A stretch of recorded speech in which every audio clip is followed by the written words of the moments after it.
Hello everyone, I am TitanicSizedReviews, and today I am reviewing Vacancy, a 2007 horror thriller drama movie, at least according to Tubi. It is an hour and 25 minutes long. This will be my 19 of 31 Halloween movie reviews. This one's not super dark or anything, but I think it still counts. It's still a horror movie, and it feels more realistic than most other horror movies. Because the real monsters are people. So I'm going to get right into this. I don't know the names of the main characters, so I'm just going to call them husband and wife. You probably will recognize both of them. I don't remember what the chick is in, but I know I've seen her in some stuff. The dude I recognize from Idiocracy. Well, this movie starts out with husband and wife taking a back roads route because the husband didn't take the interstate because apparently it was all packed up, jammed, filled to the gills. Early on, you see that their relationship is rather rocky. There's clearly something going on. As they're kind of arguing and they hear a weird noise in their car, they stop at a creepy gas station, and some random dude pops up, helps them out, while they're also trying to figure out their map. He says it's just their fan. It's obviously not. He gives them some directions and a sparkler. So they drive off, thinking everything's okay, still kind of arguing along the way. A picture of a child falls out from the passenger side top mirror, and it's clearly their son. You find out that he's passed away. They don't really explain how, just that he's gone. And that's really why they're having these arguments in the first place. Well, they get a bit further down the road, the car breaks down, there's some more arguing. They decide to walk back to the gas station because they don't really have any other choices at this point. So they walk about 2 miles. And obviously he's not there, so they go to the motel, which is right next door. And this is where they meet Mr. Flanders.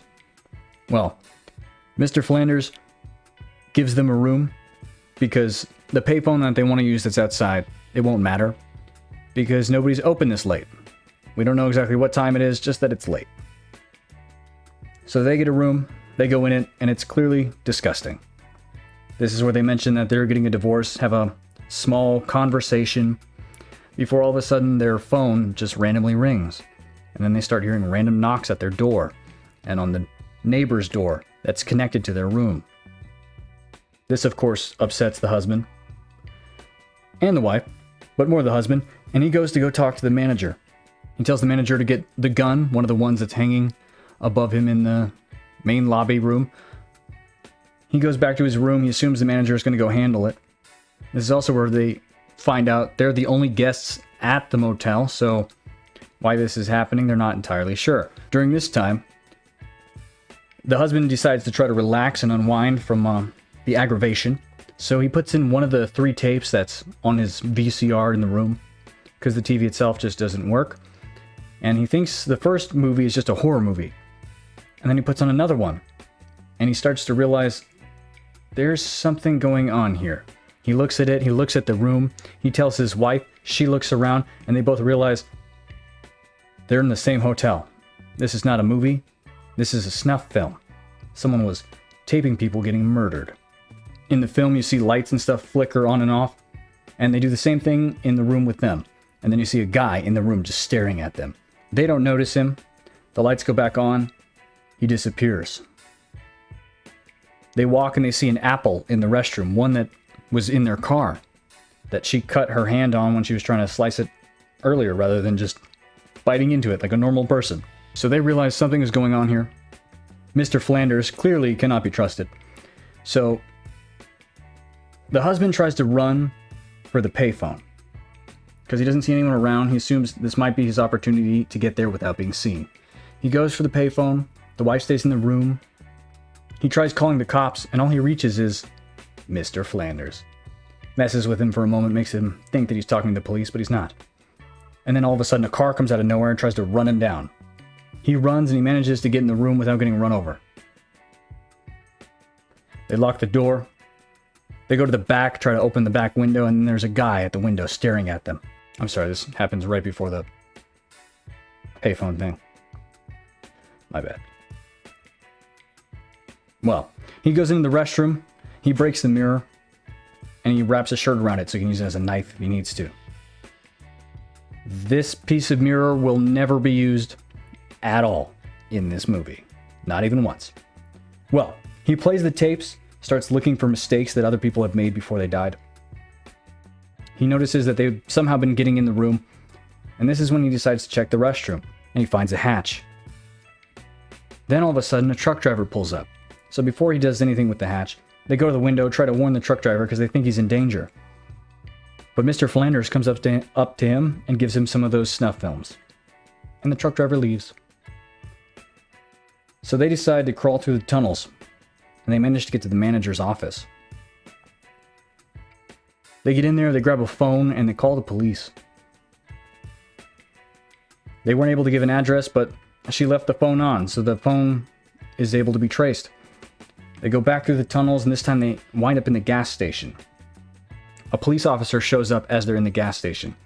They're not sure if he could be trusted just based off that other phone call and the truck driver, so they wait. The police officer is shown to room number 3, which is the room right next to them.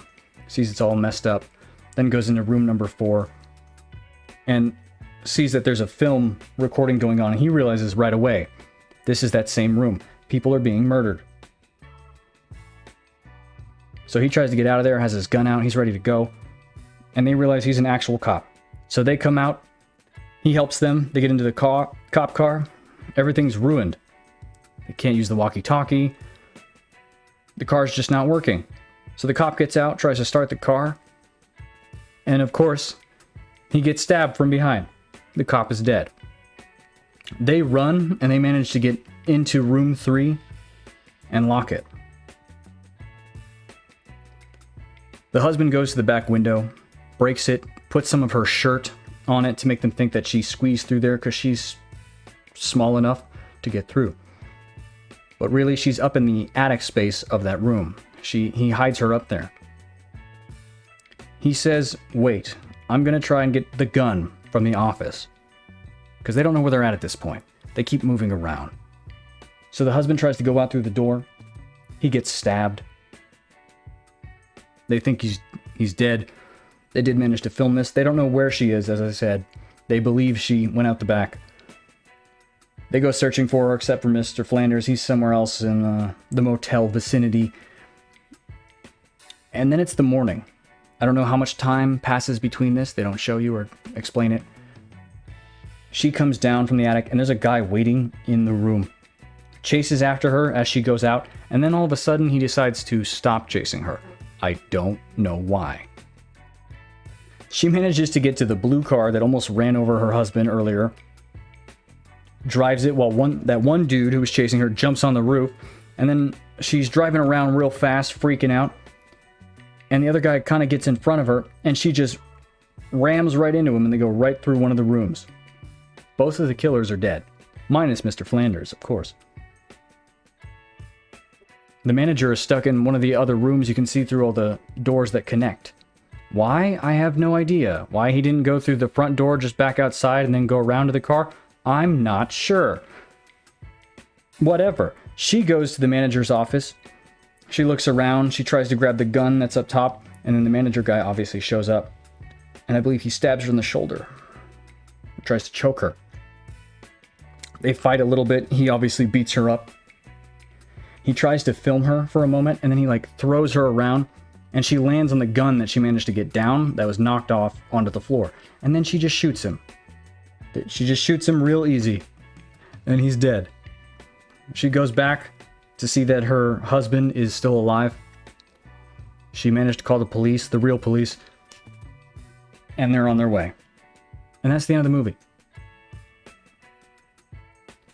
No, I kind of rushed through this. Sorry. Bit of a hurry. I like this movie. It feels more realistic than a lot of other movies. This is something that could actually happen. It's kind of like Hostel, but not as violent. Hostel's way more violent. But this is similar. I give the movie a 7 out of 10. I like it. As I said, though, there's some things that seem a little weird, like the killer in the room who was waiting for her didn't chase her. Mr. Flanders doesn't go around. Why they don't break into the room sooner to try and kill them, I'm not sure. Little things like this just seem off. But I like it. It's a 7 out of 10. If you like this video, you should watch my other Halloween video. It's right there. Click it. Click subscribe while you're at it. And like, maybe. Maybe leave a comment or two about how sexy I am. I don't know. Just do it. Thanks. Bye-bye.